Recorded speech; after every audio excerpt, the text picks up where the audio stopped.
Today, we are doing the first episode in a four-part series regarding the Democratic National Convention and Republican National Convention. The DNC's speakers are going to be the focus of today's video. The DNC had many prominent Democratic speakers feature in its duration of 4 days. Former presidential candidates such as Andrew Yang, Bernie Sanders, Pete Buttigieg, and Kamala Harris all spoke to the over 26 million average people watching to make a case for the Democratic Party's election this November. Other than candidates, presidents and governors such as Bill Clinton, Barack Obama, and Andrew Cuomo all had segments at the DNC. Surprisingly, there were also some Republicans who spoke at the DNC. They were John Kasich, John Kerry, and Colin Powell. This wide selection of speakers from both parties and different levels of influence was a key part of what many say made the DNC work. Viewers tuned in not only to see well-known figures make speeches, but to see candidates that they were rooting for during the election to have their last say in their respective presidential runs. The key speeches that I want to hone in on today are the speeches given by Andrew Yang, Bernie Sanders, and Democratic nominee Joe Biden. Let's start with Yang. Nicknamed the internet's favorite candidate and my favorite candidate before he dropped out, Andrew Yang spoke to the average American in his, albeit very short at a mere 3 minutes, speech.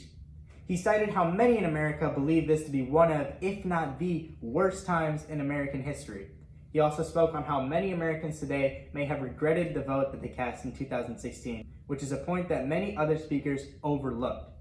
His speech was a speech that was actually used as a wake-up call to those who may be watching that were on the fence of voting Democratic.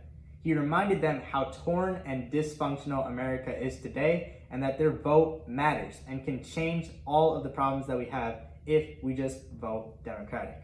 Overall, though Yang's speech was short, the viewer felt connected to the man presented to them on their TV, which is a skill that many politicians, including Joe Biden and Donald Trump, lack.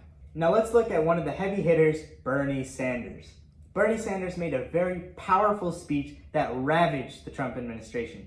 He cited Donald Trump's numerous failures through his presidency, ranging from his failed coronavirus response to his denial of basic facts, to the looming threat of Trump's agenda to manipulate the election in 2020 by making mail-in ballots hard to get for the average voter by defunding the post office. The points Bernie made in his speech all rang loud and clear to me because nothing he said was misleading or incorrect factually. It is a fact that Donald Trump is the closest thing to an authoritarian leader this country has right now. However, the thing that's even scarier, and Bernie couldn't say this, is that people still support him regardless of what he does. And even though this wasn't part of the speech, I think it's really important that you guys know that in the days up to the election, this is going to matter a lot and misleading information is going to be rampant. I'll also get to this point at the end of the video. The last thing Bernie did was lay out exactly how Biden would be a far better fit than Trump could ever be, and he laid out numerous policies that Biden supports, such as the Paris Climate Accord and expanded healthcare benefits to the average American. Bernie delivered one of the most impactful speeches of the convention, and, like always, the viewer could see that he cared deeply about every single word he spoke. Now let's look at the main event, Joe Biden's acceptance speech of the Democratic nomination. Before we even get into it, I want to say that Biden's speech was miles better than what many would assume it would be like on both the Democratic and Republican side. He spoke clearly and concisely, which is a sharp contrast to how many thought he would perform. The highlight moment of his speech was when he accepted the Democratic nominee for president. Biden starts out his speech by setting the tone of what America is today. He let America know that the situation we're in right now is one that calls for unprecedented response. He lays out 4 main issues that our country faces today, which are COVID-19, or the coronavirus, systemic racism, climate change, and the terrible economic situation and high unemployment we face right now. From this, he informs the viewer how important the upcoming election is and how important the individual vote is. He contrasted his promise of unity with Trump's rhetoric of divisiveness.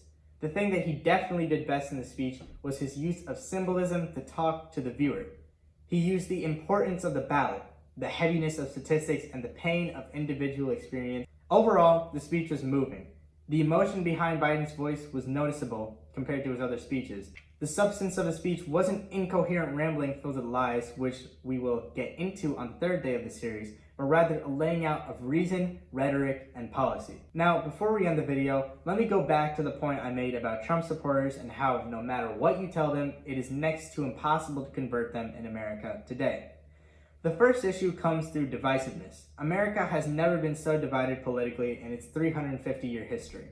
This divide has only grown as racial tensions heighten in America and as political philosophy seeps into the mainstream. Think what you might about this divide, but the facts prove that it isn't looking too good for us as a whole. Many who sided with the Trump campaign in 2016 have left over time, and people who still support him often aren't looking for a logical set of policy and reason to justify their vote. They are simply blinded by the lies that they have been fed for years, and to shift away from the Republican Party is next to unthinkable. Hence, this is why giving logical arguments usually never sways a Trump supporter. It is also the reason that there's no such thing as healthy debate in America anymore. The Trump base may be a joke to many around the world and in other countries, but to us, it could literally be the end of democracy if they have their way. And again, the scariest thing is that they won't change.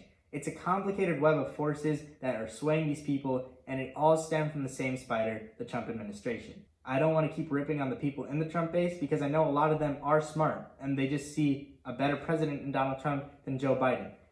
Also, I want to say that there are people on the left who won't listen to reason either, and I think that that's a fatal flaw that we have on the left too. But the thing that you have to make sure is that the key difference between Joe Biden and Donald Trump is that one can actually seriously be a threat to the country as we know it, and the other could be a president that won't cause all the drama that we've seen for the past 4 years. Thank you for watching this video, and tomorrow we're going to be analyzing polling that the DNC has had and how it compares to the RNC. Have a good night.